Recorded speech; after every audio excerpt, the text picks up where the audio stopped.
Hey, welcome back to the show. How are you doing, performers? I am so excited that you are here. As you might have noticed, the show is going through some transitioning. I've been talking about this for a while.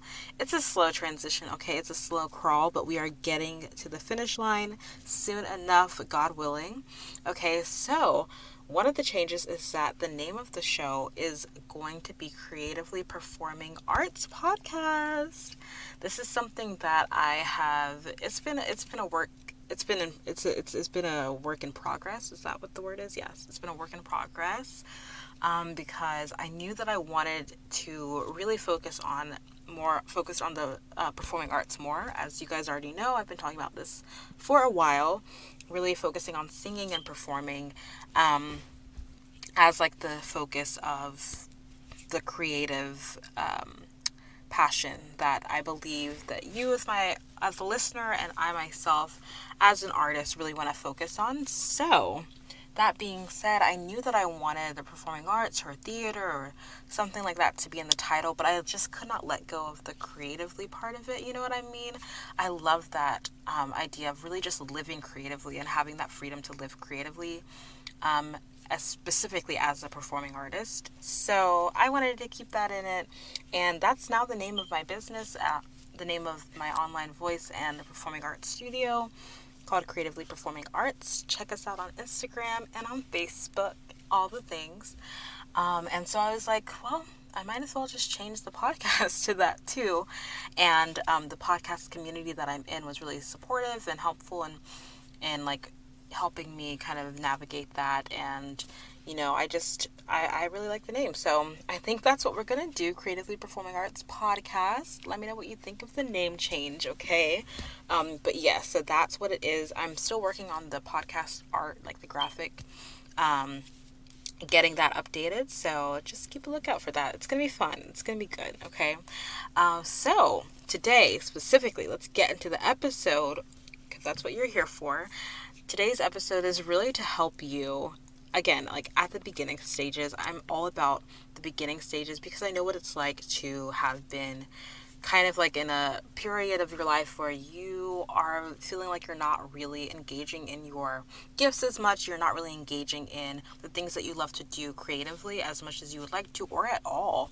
And I know how sometimes we can have these limiting beliefs and these thoughts in our minds like, oh, it's too late, like, why bother? I don't have time. Like all of these excuses, right, that we come up with. So I just want to encourage you with 3 reasons today. Just let me convince you for a second.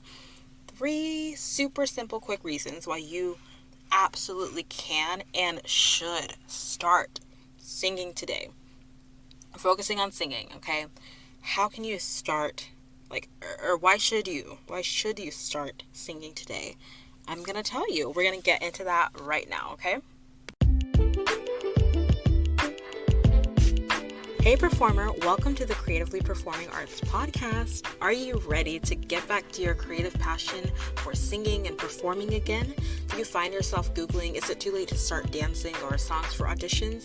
Do you wake up with big creative goals only to think, if only I kept training, or I'll never be good enough? Hi, I'm Estelle, beginner singing coach, performing artist, 20-something musical theater lover, and Christ-centered creative. I also grew up performing, and after college, I felt called to start intentionally using these gifts again, but I thought it was too late to get training, and it was selfish to make time for the arts. But then I realized the solution is to just get started. In this podcast, you're going to find beginner singing and performing tips, inspiration from amazing performing artists, and help to overcome fear and imposter syndrome so that you can finally start singing, acting, and dancing again. So pause your Broadway playlist, take a vocal rest, and submit that last audition self-tape, honey, because the show is starting and you're the star of it. Let's begin. All right. So let's get into the episode. Okay, so question. Why should you start singing again? Maybe you're sitting there like, Estelle, look, I used to sing in choir, okay? I used to do all the drama, theater stuff, okay? Ain't nobody got time for that anymore. Even though I love it and I wish I had a creative outlet, I don't know if I have time for it. I don't know if I'm going to ever be good enough. Like, what's the point? let me convince you, let me persuade you for a second. 3 reasons why I genuinely believe that if you have this inkling, this desire for a creative outlet to really explore this creative passion that you have for singing and performing, let me just give you 3 simple reasons why you absolutely can and should start today, honey. Today. Okay? So, by the end of this episode, I believe you'll know for sure if this is exactly what you ought to do, if this is really what why you really want to start. I think you'll know for sure by the end of this episode, okay? So, why should you start singing again?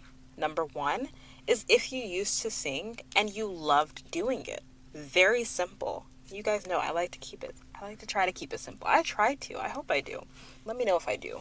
Um, but if you used to sing, you used to perform, and you loved it, you loved singing in church choir, you loved singing in school choir and musicals, you loved learning new songs, learning music, and engaging in music, then that's something that you already have the ability to do, right? You've already learned, how to learn a new song, right? You already know how to tell a story through music. Your favorite songs. You have this background. You already have some muscle memory for how to sing some songs that you sung before in choir, and maybe if you ever took voice lessons in the past, or if you just, I don't know, sang a little bit growing up, right? Even if it was just a little bit, you have some sort of background, right? You have something. That means that if you used to do it and you love doing it, it's a part of who you are. It's a part of you as a whole person. And if you still have that desire to do it, to explore it, then it's still there, right? It's still there for you. So why not explore that part of who you are? Why not grow that part of who you are? Why not develop that part of who you are?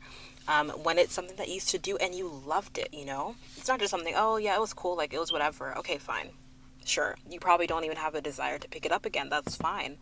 But if it was something that you really loved, like love, like that's deep, right? So really think about, like, is this something that is a part of me, right? Then that means that this is something that I could really invest in, I could really grow in, and it's only just going to make you more certain of who you are, more sure of yourself, because you're embracing every part of yourself, right? Including that beautiful creative passion that you have. So if you used to sing and you loved doing it, that is the one reason. That's one reason why you should absolutely start again, right? Absolutely start again. It's not too late. So that's the first reason. The second reason that I believe you should start singing again, if you have this inkling, this desire, this creative passion, right? You find yourself singing in the car, singing in the shower 24/7, but you're kind of scared to actually do anything about it. Let me give you another reason why you should start. Number 2 is that there is room for growth. There is room for growth. So why not start now, right? There is always room to grow, to get better. You might think, oh, okay, I haven't been in a choir. I haven't, been to a voice lesson ever, maybe at all. Maybe you never took a private voice lesson, or maybe you have never, or it's been a while since you've gotten any training or really worked on your voice or really thought about, intentionally singing for an audition or for a performance or whatever it is. You know, it can be, I understand, like there will be limiting thoughts. You will be like, I don't know, like, am I ever going to get better? Like, am I going to grow? Like, is there a point to this? Am I going to get better? Am I going to be the next Beyonce, right? Okay, slow down, right? Let's not think about, like, oh, what's the outcome? Think about the fact that there is room for growth. There is room for growth, and growth in and of itself is a beautiful reason, right, for doing anything, is that you will grow, and you will absolutely grow as a singer vocally if you put in the time and the work, if you put in the effort, if you put in the intentionality. There will be growth, right? Even if it's just focusing on one song at a time. And I've broken down, like, working on songs and building confidence and stuff like that in other episodes. I will definitely talk about this more, but there is always room for growth. And I'm going to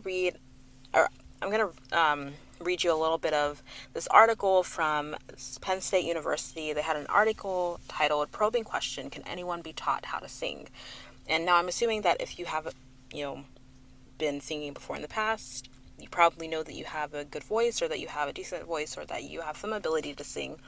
But I just want to remind you that, and this article talks about this, right? About how everyone technically can learn to sing. Like everyone can learn to use a singing voice. There is the professor of music education, I believe at Penn State. They're quoted here as saying, the quality of the voice is dependent on many factors. However, barring a physical vocal disability, anyone can learn to sing well enough to sing basic songs, end quote. So that's just like a little side note. Maybe we can get into that deeper in another episode of like, can anyone learn to sing? How can anyone learn to sing, etc., etc.? That's something that I'm like constantly, like I definitely want to do more research in. I'm constantly looking to understand the voice more and more, so I can't wait to share more of what I'm learning. But all that to say is that there is always room for growth, right? Anyone, especially if you grew up singing, right? It's a lot easier to teach children things like singing and skills like singing and playing instruments, right? Because they're you're still growing, you're still in those early developmental stages, right? So obviously, definitely if you started singing when you're growing up, you already have that in you, right? You already have that. So there's definitely room for growth if you are singing again as an older person, whether in your 20s, 30s, 40s, whatever. There's definitely room for growth. So the second reason that you should absolutely start again is that who knows where you could be a year from now after just starting to sing. Who knows how your voice could grow, how you could develop your confidence as a singer, your love for music. There is so much growth waiting for you if you just start now. Okay? That is the second reason why you should absolutely start singing again. And the third reason, and one of my favorite reasons, honestly, is really a heart thing. And that third reason is that God gave you a gift and a desire for a reason, right? God gave you that gift and that desire to sing, to be creative in this way for a reason. Maybe it's to add more joy to your life. You just want to have something in your life that you can always go back to and enjoy doing. And that is singing. That's amazing. Maybe it's to add it to someone else's life, right? Your partner, your loved ones, your friends, your church family, your community, right? Sharing your gift. That's amazing. That's an amazing way to give back to people, to share that gift that you have for singing. And you can't do that if you don't start again, right? Or just to glorify God through worshiping Him, through the beauty of music, through just singing beautiful songs, to have that creative outlet for yourself, and if it's something that you want to do even more intentionally as like a side hustle, as a career, to be going on auditions, you're giving yourself this opportunity to grow, not only grow the gift, but then to share it, to put it out there. That is amazing, and that's an amazing reason to start singing again. It's a gift, and it's there for a reason. And the fact that you have a desire to explore it, even if it's the tiniest desire in the back of your mind, why not go for it? Why not go for it? Add more joy to your life, add more joy, more beauty to the world, to other people's lives, to glorify God with your voice, to do something beautiful with music. That in and of itself is an amazing reason. So I hope those 3 reasons really encourage you today to know that it is not too late, okay? And every other excuse, every fear that you may have, you probably do have, maybe whether you will admit it or not, or realize it or not, when it comes to starting to sing again, all of those things pale in comparison to these 3 reasons, in my opinion, for why you should absolutely start singing again, starting today. Number 1, just to recap, the first reason is because you used to sing and you loved doing it. You already have that love for it in you, so why not start again? Number 2 is that there is room for growth. Again, I will reference that Penn State article. I'll put that in the show notes as well. Again, there is room for growth, knowing that in a year from now, who knows how far ahead you could be just because you started today. Number 3, God gave you the gift and a desire for a reason. So take a chance, take a step, take a leap of faith, and just start again. And I cannot wait to hear that this episode inspired you to start singing again or to be more intentional about your singing process and about your vocal growth. If it did, please let me know. Come to the Facebook group. It is now called the Performing Arts Community. I will link it below. It would be so amazing to hear from you, hear how this episode impacted you, blessed you, helped you, inspired you to start singing again. Go ahead and join the group and let me know what you thought of the episode. You can also DM me on Instagram at EstelleFberry or email me at estellefberry@gmail.com. Everything is in the show notes. Thank you so much for being here. I hope you have an amazing week, and I cannot wait to talk to you again. Keep creating, and I'll talk to you later. Thank you so much for listening to this week's episode of Creatively by Estelle. I hope you feel encouraged by today's episode as you start this week. And if you have a moment, I would love for you to just share this episode with a friend if you liked it or with someone who you think this could be encouraging to. It would really help the show. Also, if you really loved this episode, if you wouldn't mind going to Apple Podcasts and leaving a review and rating this show, it would really help us reach more people through this show and grow our Creatively community. All right, thank you so much for listening, and I'll see you next week.